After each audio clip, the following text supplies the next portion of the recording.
بسم اللہ الرحمن الرحیم اللہم صلی علی محمد وعلی آل محمد کما صلیت علی ابراہیم وعلی آل ابراہیم انک حمید مجید اللہم بارک علی محمد وعلی آل محمد کما بارکت علی ابراہیم وعلی آل ابراہیم انک حمید مجید۔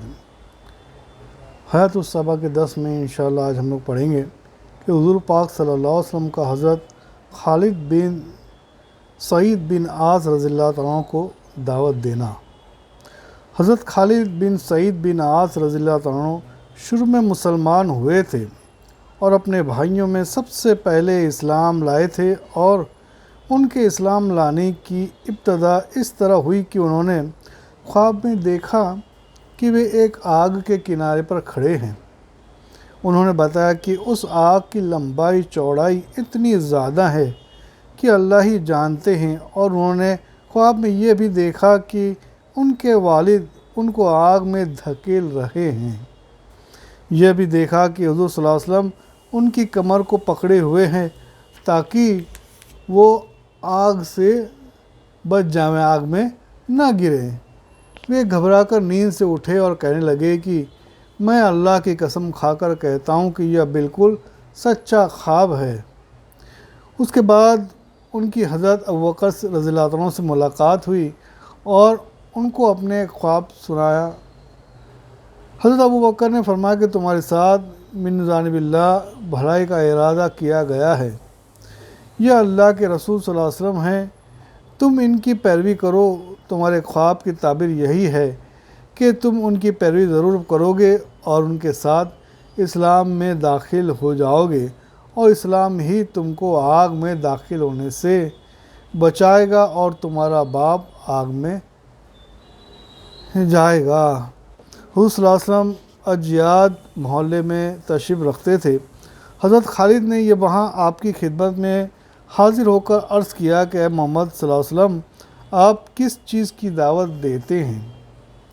آپ نے فرمایا کہ میں تم کو ایک اللہ کی دعوت دیتا ہوں جس کا کوئی شریک نہیں، اور اس بات کی دعوت دیتا ہوں کہ محمد صلی اللہ علیہ وسلم اللہ کے بندے اور رسول ہیں، اور ان پتھروں کی دعوت عبادت چھوڑ دو جو نہ سنتے ہیں نہ دیکھتے ہیں اور نہ نقصان پہنچا سکتے ہیں اور نفع اور نہ یہ جانتے ہیں کہ کون ان کی پوجا کرتا ہے اور کون نہیں کرتا ہے۔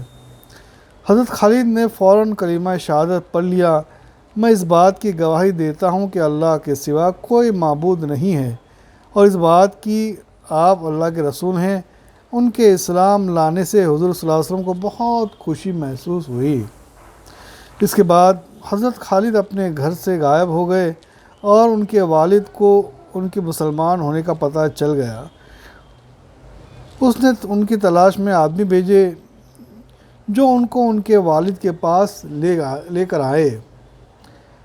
والد نے ان کو خوب ڈانٹا اور جو کوڑا اس کے ہاتھ میں تھا اس سے ان کی اس قدر پٹائی کی کہ وہ کوڑا ان کے سر پر توڑ دیا، اور کہا کہ اللہ کی قسم میں تمہارا کھانا پینا بند کر دوں گا۔ حضرت خالد نے کہا کہ اگر تم بند کر دو گے تو اللہ تعالیٰ مجھے ضرور اتنی روزی دے دیں گے جس سے میں اپنی زندگی گزار لوں گا۔ یہ کہہ کر حضور صلی اللہ علیہ وسلم کے پاس چلے آئے۔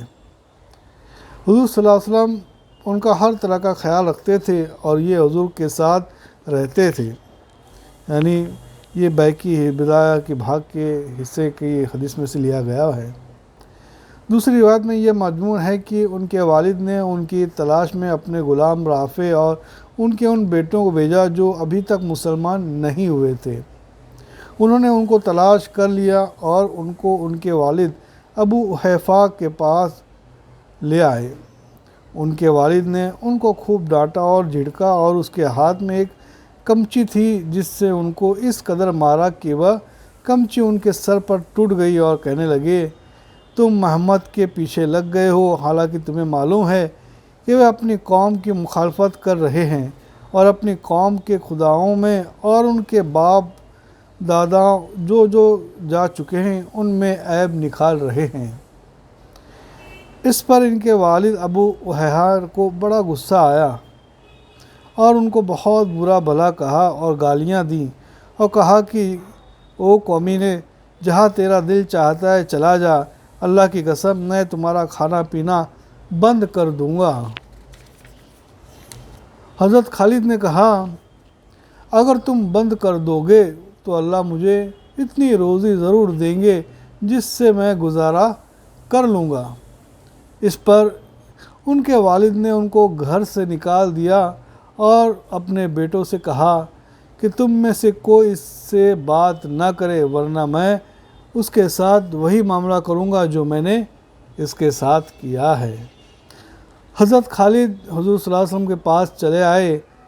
حضور صلی اللہ علیہ وسلم ان کا ہر طرح کا خیال فرماتے تھے اور یہ حضور صلی اللہ علیہ وسلم کے ساتھ رہا کرتے تھے۔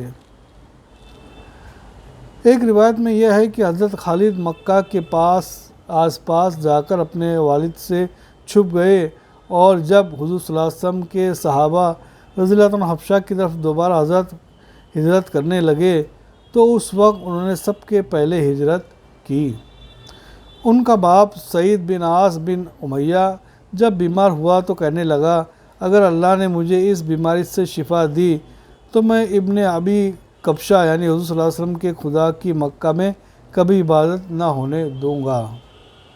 اس پر حضرت خالد نے یہ دعا مانگی کہ اللہ اسے بیماری سے شفا نہ دے، چنانچہ وہ اسی بیماری میں مر گیا۔ حضور صلی اللہ علیہ وسلم کا حضرت ضماد رضی اللہ عنہ کو دعوت دینا۔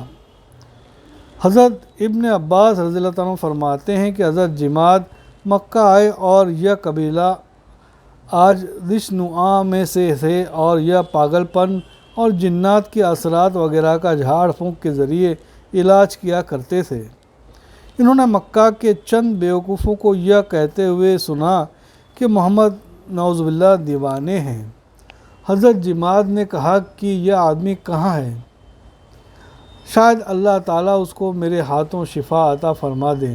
حضرت ضماد کہتے ہیں کہ میری حضور صلی اللہ علیہ وسلم سے ملاقات ہوئی، میں نے ان سے عرض کیا کہ میں ان اوپری اثرات کا جھاڑ پھونک سے علاج کرتا ہوں اور اللہ تعالیٰ جسے چاہے میرے ہاتھوں شفا عطا فرما دیتے ہیں، تو آؤ میں آپ کا بھی علاج کروں۔ اس پر حضور صلی اللہ علیہ وسلم نے خطبہ مسنونہ کا شروع کا حصہ 3 بار پڑھ کر سنایا، جس کا ترجمہ یہ ہے کہ بے شک تمام تعریف اللہ تعالیٰ کے لیے ہے، ہم اسی کے طرف تعریف کرتے ہیں اور اسی سے مدد مانگتے ہیں۔ جس کو اللہ تعالیٰ ہدایت دے دے اس سے کوئی گمراہ نہیں کر سکتا، اور جسے وہ گمراہ کر دے اسے کوئی ہدایت نہیں دے سکتا۔ میں اس کی گواہی دیتا ہوں کہ ایک اللہ کے سوا کوئی معبود نہیں ہے اور اس کا کوئی شریک نہیں ہے۔ حضرت ضماد نے خطبہ سن کر کہا کہ اللہ کی قسم میں نے کاہنوں اور جادوگروں اور شاعروں کے کلام کو بہت سنا، لیکن ان جیسے کلمات کبھی نہیں سنے۔ لائیے ہاتھ بڑھائیے، میں آپ سے اسلام پر بیعت کرتا ہوں۔ ان کو حضور صلی اللہ علیہ وسلم نے بیعت فرما لیا اور ان سے فرمایا کہ یہ بیعت تمہاری قوم کے لیے بھی ہے۔ حضرت ضماد نے عرض کیا بہت اچھا، میری قوم کے لیے بھی ہے۔ چنانچہ بعد میں حضور صلی اللہ علیہ وسلم ایک لشکر بھیجا جن کا حضرت ضماد کی قوم پر گزر ہوا، تو لشکر کے امیر نے ساتھیوں سے پوچھا کیا تم نے اس قوم کی کوئی چیز لی ہے؟ تو ایک آدمی نے کہا کہ میں نے ان کا ایک لوٹا لیا ہے۔ تو امیر نے کہا کہ وہ ان کو واپس کر دو کیونکہ یہ حضرت ضماد کی قوم ہیں۔ اور ایک روایت میں ہے کہ حضرت ضماد نے حضور صلی اللہ علیہ وسلم سے عرض کیا کہ یہ کلمات آپ کو 2 بار سنائیں، کیونکہ کلمات بلاغت کے سمندر کی گہرائی کو پہنچے ہوئے تھے۔ حضرت عبد الرحمن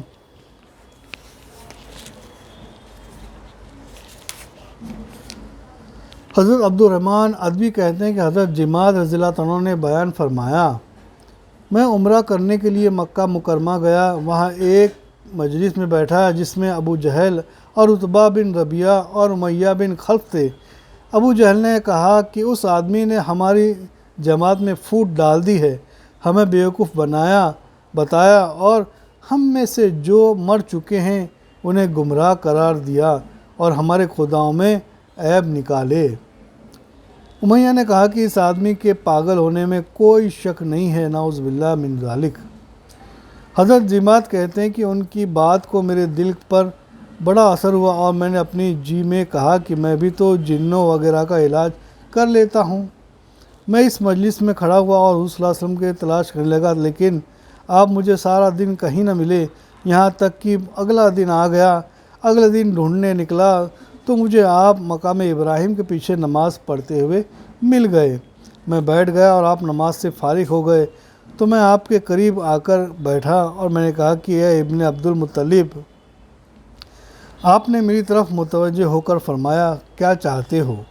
میں نے کہا کہ میں جنوں وغیرہ کا علاج کر لیتا ہوں، اگر آپ پسند کریں تو آپ کا بھی علاج کروں، اور آپ اپنی بیماری کو بڑی نہ سمجھے، کیونکہ میں نے آپ سے بھی زیادہ سخت بیماری کا علاج کیا تھا۔